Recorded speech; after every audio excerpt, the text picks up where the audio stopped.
മനുഷ്യനൊന്നാകെ ഈ ലോകത്തോട് യാത്ര ചോദിച്ചു പോകേണ്ടവരാണ്.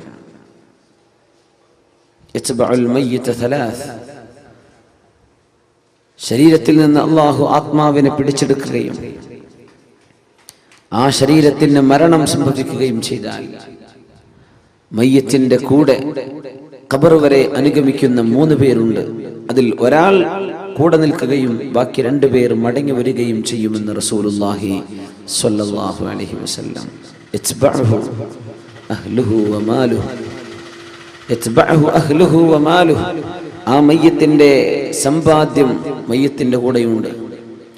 ആ മയ്യത്തിന്റെ കുടുംബം, ഭാര്യയും മക്കളും, ഒരു പെണ്ണിനെ സംബന്ധിച്ചിടത്തോളം അവരുടെ ഭർത്താവും വീട്ടുകാരും ഒക്കെ കൂടെയുണ്ട്. വഅമലുഹു, കർമ്മങ്ങളും കൂടെയുണ്ട്. ഫയർജിഉ ഇസ്നാൻ വയബ്ഖാ വാഹിദ്. കർമ്മങ്ങളല്ലാതെ ബാക്കിയെല്ലാം തിരിച്ചു പോരും. ഭർത്താവിന്റെ കൂടെ മയ്യത്തായി മയ്യത്തിന്റെ കൂടെ ഖബറിൽ കിടക്കാൻ ഒരു പെണ്ണും ഒരുങ്ങാറില്ല. മരിച്ച ഭാര്യയുടെ കൂടെ ഖബറിൽ ഒരു ഭർത്താവും, ജീവനുള്ള ഒരു ഭർത്താവ് പോയി കിടക്കാറില്ല. എല്ലാവരും തിരിച്ചു പോരും. വയബ്ഖാ വാഹിദ്, ഒന്നേ ഒന്ന് മാത്രമാണ് അവശേഷിക്കുന്നത്. അമലുഹു, നമ്മളൊക്കെ ചെയ്തുകൊണ്ടിരുന്ന കർമ്മങ്ങൾ. നമ്മുടെ നോമ്പ്, നമ്മൾ സത്യം പറഞ്ഞത്, നമ്മൾ ആളുകളെ സഹായിച്ചത്, നമ്മൾ റിലീഫ് പ്രവർത്തനങ്ങൾ ചെയ്തത്, നമ്മൾ മറ്റുള്ളവർക്ക് വേണ്ടി പ്രാർത്ഥിച്ചു കൊടുത്തത്, നന്മ നമ്മൾ ചെയ്തത്, നന്മ പഠിപ്പിച്ചത്, സുന്നത്തുകൾ അനുസരിച്ച് ജീവിച്ചത്, ഈ കർമ്മങ്ങളെ ബാക്കിയുള്ളൂ. ബാക്കിയെല്ലാം തിരിച്ചു പോരും എന്ന് പരിശുദ്ധ റസൂലുള്ളാഹി സ്വല്ലല്ലാഹു അലൈഹി വസല്ലം. യാത്ര ചോദിക്കുമ്പോൾ നമ്മൾ ചിന്തിക്കേണ്ടത് ഇതാണ്: എൻ്റെ കൂടെ ആരാണ് ഇനി ബാക്കിയുള്ളത്? അസ്സലാമു അലൈക യാ ശഹ്റ റമദാൻ. പള്ളിയിലെ ഖതീബുമാർ മുഴുവനും ഇന്നലത്തെ ഖുതുബയിൽ അത് പറഞ്ഞു. റമദാൻ നിനക്ക് സലാം റമദാൻ. യാത്ര പറയാം. ഇനിയൊരിക്കൽ കാണുമോ എന്നറിയില്ല റമദാൻ. 1000 മാസങ്ങളെക്കാൾ പുണ്യമായ ഒരു രാവുമായി നീ ഇനിയൊരിക്കൽ വരുമ്പോൾ ഞാനിവിടെ ഉണ്ടാകുമോ എന്നറിയില്ല റമദാൻ. അസ്സലാമു അലൈക യാ ശഹ്റൽ ബറകതി വർ-റിദ്വാൻ. അല്ലാഹുവിൻ്റെ റഹ്മത്തും പുണ്യവും ഒക്കെ എമ്പാടും തന്നിരുന്ന നിമിഷങ്ങൾ നീ ഞങ്ങളോട് യാത്ര പറയാനല്ലേ. ഇനി കാണുമോ നമ്മൾ? ഇനി ഇവിടെ വെച്ച് കാണും. നിനക്ക് സലാം റമദാൻ, നിനക്ക് സലാം. അല്ലാഹുമ്മ തസല്ലംഹു മിന്നാ വസല്ലിം റമദാന ലനാ വസല്ലിംഹു ലനാ സാലിമീന ഗാനിമീൻ. അല്ലാഹുവേ, ഈ റമദാൻ യാത്ര ചോദിക്കുമ്പോൾ അതിൻ്റെ സർവ്വ പുണ്യങ്ങളും നേടിയെടുത്തവരായി നീ ഞങ്ങളെ മാറ്റിത്തരയണമേ എന്ന് പ്രാർത്ഥിക്കണം. അല്ലാഹു അങ്ങനെ ആക്കി തരുമാറാകട്ടെ. അല്ലാതെ റമദാൻ കേവലം ഒരു ആഘോഷ പരിപാടിയല്ല. ടെക്സ്റ്റൈൽസുകാരൊക്കെ എഴുതി വെക്കുന്ന റമദാൻ പെരുന്നാൾ ആശംസകൾ. ഈ റമദാൻ എന്ന് പറഞ്ഞത് പെരുന്നാളാണെന്ന് കാണുന്നവർ വിചാരിക്കുക. ഈ ക്ഷേത്രങ്ങൾക്കൊക്കെ പല പെരുന്നാളുണ്ട്. റമദാൻ പെരുന്നാൾ ആശംസകൾ അങ്ങനെ വായിച്ചു പോകുമെന്ന് പേടിയിട്ട് കോമിട്ടിട്ടില്ലെങ്കിൽ റമദാൻ സ്പേസ് കോമിട്ടിട്ട് റമദാനും പെരുന്നാളും ഒക്കെ ഇപ്പം തന്നെ ആശംസിക്കുകയാണ്. എന്താ ആശംസ? ഷോപ്പിങ്ങിന്റെ ആശംസയാണ് നമുക്ക് വേണ്ടത്? അല്ല, മഗ്ഫിറ, പാപമോചനത്തിൻ്റെത്, പാപങ്ങൾ പൊറുക്കപ്പെട്ട് കിട്ടുന്നതിൻ്റെത്, ദോഷങ്ങൾ പൊറുക്കപ്പെട്ട് കിട്ടണം, ശുദ്ധിയാവണം. ശ്വസിക്കാൻ ഓക്സിജനും കഴിക്കാൻ ഭക്ഷണവും ഒക്കെ സംവിധാനിച്ച അള്ളാഹുവിനോട്, ആ പടച്ച തമ്പുരാൻ നമ്മെ തൃപ്തിപ്പെടുന്നൊരവസ്ഥ, അള്ളാഹു നമ്മെ സന്തോഷിക്കുന്നൊരവസ്ഥ. റളിയല്ലാഹു അൻഹും വറളൂ അൻഹു ദാലിക ലിമൻ ഖശിയ റബ്ബഹ്. അള്ളാഹു അവരെ തൃപ്തിപ്പെട്ടിരിക്കുന്നു. റളിയല്ലാഹു അൻഹും വറളൂ അൻഹു, അവർ അള്ളാഹുവിലും തൃപ്തിപ്പെട്ടിരിക്കുന്നു. ദാലിക ലിമൻ ഖശിയ റബ്ബഹ്, ഈ സംതൃപ്തി അള്ളാഹു നൽകുന്നത് ലിമൻ ഖശിയ റബ്ബഹു, തന്റെ രക്ഷിതാവിനെ ആരാണോ പേടിച്ചത് അവർക്കാണ്. പേടിക്കുക എന്ന് പറഞ്ഞാൽ തെറ്റ് സംഭവിക്കുമ്പോൾ പേടിക്കണം, തെറ്റ് സംഭവിക്കുമോ എന്ന് പേടിക്കണം, അള്ളാഹുവിന്റെ കാരുണ്യത്തിൽ പ്രതീക്ഷിക്കണം.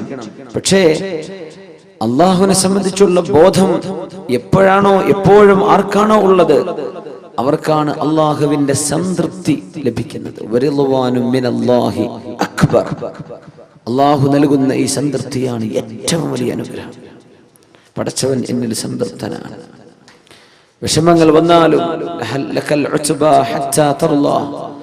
അല്ലാഹുവേ പരീക്ഷണങ്ങൾ നീ നൽകിയാൽ പോലും നിനക്ക് ഞങ്ങളോട് ദേഷ്യമില്ലെങ്കിൽ അല്ലാഹുവേ ഇതൊക്കെ ഞങ്ങൾ സഹിക്കാൻ ഒരുക്കമാണ്. അഷ്റഫുൽ ഖൽഖിന്റെ കാലിന്ന് ചോര വന്നപ്പോൾ ദുആ ചെയ്ത പ്രാർത്ഥന അതാണ്. ത്വായിഫിൽ വിഷമിച്ചപ്പോൾ പ്രാർത്ഥിച്ചത് അതാണ്. ലക്കൽ ഉത്ബ ഹത്താ തർളാ ഇല്ലം യകും ബിക ഗളബൻ ഫലാ ഉബാലി. അല്ലാഹുവേ നിനക്കെന്നോട് ദേഷ്യമില്ലെങ്കിൽ ഈ വേദനയൊക്കെ ഞാൻ സഹിച്ചോളാം റബ്ബേ. നീ എന്നോട് കുപിതനല്ലെങ്കിൽ, നിനക്കെന്നോട് ഇഷ്ടമാണെങ്കിൽ ഈ വേദനകളെല്ലാം ഞാൻ സഹിച്ചോളാം അല്ലാഹ്. നീ എന്നോട് ദേഷ്യപ്പെടരുത് കേട്ടോ, നീ എന്നോട് ദേഷ്യപ്പെടരുത്. ഈ അള്ളാഹുവിന്റെ മർളാത്ത്, അള്ളാഹുവിന്റെ തൃപ്തി പരിശുദ്ധ റമദാൻ കഴിഞ്ഞു പോകുമ്പോൾ നമുക്ക് ലഭിച്ചിട്ടുണ്ടോ? മനസ്സിനുള്ളിലേക്ക് വരുന്നുണ്ടോ എൻ്റെ റബ്ബ് എന്നോട് പൊരുത്തപ്പെട്ടിരിക്കണം? മനസ്സിനുള്ളിലേക്ക് വരുന്നുണ്ടോ എൻ്റെ റബ്ബ് എന്നിൽ സംതൃപ്തനായിരിക്കണം? മനസ്സിനുള്ളിലേക്ക് ഒരാഗ്രഹം വരുന്നുണ്ടോ എൻ്റെ റബ്ബിനെ കാണാൻ എനിക്ക് കൊതിയുണ്ട്? മൻ അഹബ്ബ ലിഖാഅ അല്ലാഹി അഹബ്ബ അല്ലാഹു ലിഖാഅഹു വമൻ കരിഹ ലിഖാഅ അല്ലാഹി കരിഹ അല്ലാഹു ലിഖാഅഹു. മൻ അഹബ്ബ ലിഖാഅ അല്ലാഹ്, അല്ലാഹുവിനെ കാണണമെന്ന് ആരൊക്കെയാണോ കൊതിക്കുന്നത്, അഹബ്ബ അല്ലാഹു ലിഖാഅഹു, അവരെ കാണാൻ അല്ലാഹു കൊതിക്കും. ആരാണോ അല്ലാഹുവിനെ കാണാൻ കൊതിക്കുന്നത് അവരെ കാണാൻ അല്ലാഹുവിന് കൊതിയുണ്ട്. വമൻ കരിഹ ലിഖാഅ അല്ലാഹി കരിഹ അല്ലാഹു ലിഖാഅഹു, അല്ലാഹുവിനെ കണ്ടുമുട്ടാൻ ആരാണോ വെറുക്കുന്നത് അവരെ കാണാൻ അല്ലാഹുവിനും വെറുപ്പാണെന്ന് റസൂലുള്ളാഹി സ്വല്ലല്ലാഹു അലൈഹി വസല്ലം. ബിലാൽ ഇബ്നു റബാഹ് റളിയല്ലാഹു അൻഹു വഫാത്താകാൻ കിടക്കുമ്പോൾ, മരിക്കാൻ കിടക്കുമ്പോൾ വാ കർബാ വാ സൗജാ, എന്റെ സങ്കടമേ, എന്റെ ഭർത്താവിന്റെ വിയോഗമേ എന്ന് പറഞ്ഞ് പൊട്ടിക്കരയുന്ന ഭാര്യയോട് വാ സഅദാ വാ ഫർഹാ ഗദൻ നൽഖൽ ഹബ്ബ മുഹമ്മദൻ വസഹ്ബ. എന്തിന് പെണ്ണെ നീ കരയണം? ഭർത്താവ് പറഞ്ഞു കൊടുക്കുക ഭാര്യയോട്, നീ എന്തിനായി കരയുന്നത്? ഗദൻ നൽഖൽ ഹബ്ബ, നാളെയാണ് നമ്മൾ പ്രിയപ്പെട്ട സുഹൃത്തുക്കളെ കാണാൻ പോകുന്നത്. നാളെയാണ് ഞാൻ മരിച്ചാൽ ഞാൻ എൻ്റെ കൂട്ടുകാരെ കാണാൻ പോവുകയാണ്. മുഹമ്മദൻ വസഹ്ബ, മുഹമ്മദ് നബി തങ്ങളെയും അവിടുത്തെ സ്വഹാബികളെയും കാണാൻ പോകുന്ന പോക്കല്ലേ ഞാൻ ഈ പോകുന്നത്. എന്തിനാ നീ കരയുന്നത്? എനിക്ക് കരയാൻ തോന്നുന്നില്ല.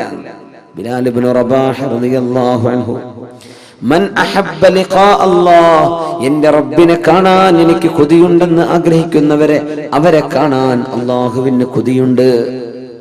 ഇത് പറഞ്ഞപ്പോൾ ആയിഷ റളിയല്ലാഹു അൻഹ പറഞ്ഞു, അല്ലാഹുവിന്റെ റസൂലേ, കുല്ലുനാ നക്റഹുൽ മൗത്ത്, ഞങ്ങൾക്കൊക്കെ മരിക്കൽ വെറുപ്പാണല്ലോ നബിയേ. ഞങ്ങൾക്കൊക്കെ അത് വെറുപ്പാണല്ലോ, ഞങ്ങൾക്കൊക്കെ അത് വെറുപ്പാണല്ലോ നബിയേ. പിന്നെ എങ്ങനെ അള്ളാഹുവിനെ കാണാൻ ഇഷ്ടപ്പെടാൻ ഞങ്ങൾക്ക് എങ്ങനെ കഴിയും? ഞങ്ങൾക്ക് മരിക്കാൻ ഇഷ്ടമല്ലല്ലോ. ആയിഷ ബീവി, അത് സ്വാഭാവികമാണ്.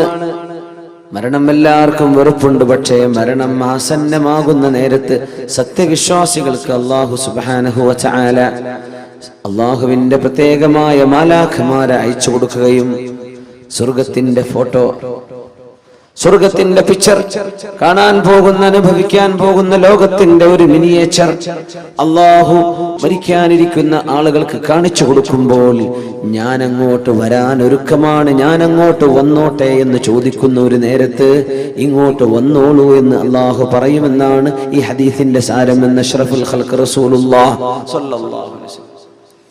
ദുനിയാവിന്ന് വിട പറയാൻ തുടങ്ങുമ്പോൾ നമ്മുടെ സെൻസുകളൊക്കെ ഈ കാണുന്ന ലിമിറ്റുകളൊക്കെ ഭേദിച്ചുകൊണ്ട് വർക്ക് ചെയ്യാൻ തുടങ്ങുന്ന, നമുക്ക് മാലാഖമാരെ കാണാൻ പറ്റുന്നില്ല.